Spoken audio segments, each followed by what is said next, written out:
Еще одна ярмарка, но уже с уклоном в сельское хозяйство, прошла в городе Покровске Хангаласского района. Как отмечают организаторы, число производителей и покупателей растет с каждым годом. О разнообразии товаров расскажет Сарглана Ильина. В выходной день на крестьянском рынке толпился народ. На прилавках овощи, молочная продукция, мясо, рыба – все от местного производителя. Этим самым мы популяризируем сельское хозяйство. Одна из целей.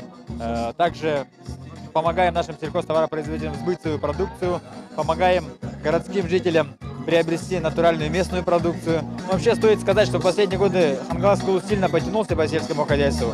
Спасибо за это нашим сельхозтоваропроизводителям, которые сейчас стали уже на равных бороться с привозной продукцией и делать продукцию, которая не уступает им ни по качеству, ни по количеству привезенной продукции. Поэтому в этом году, допустим, по результатам 2013 года Хангаласский улус из 20 номинаций взял 5 самых престижных номинаций. Кроме того, мы на сегодняшний день идем на первом месте по кормозаготовке и по заготовке сена. Капуста, картошка, морковь, свекла, патиссоны и даже арбузы и дыни растут в огородах у хозяек. 7 штучек арбузов и 4 дыньки.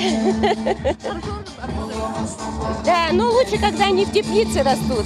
Кроме выращенных своими руками ягод, овощей на рынке, также можно было купить свежую, только что выловленную рыбу и даже мед местного производства.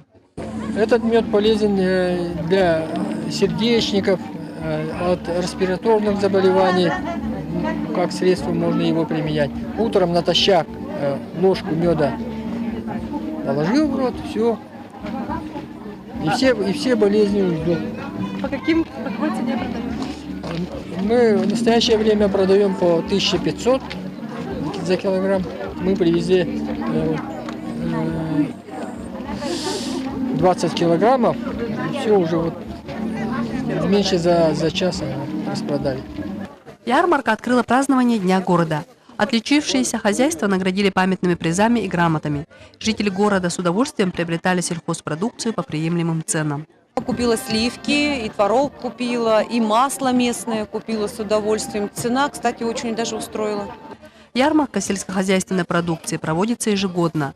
Отрадно, что активность как производителей, так и покупателей растет с каждым годом. Сарглана Ильина, Александр Ярков, НВК СХ, Хангаласский улус.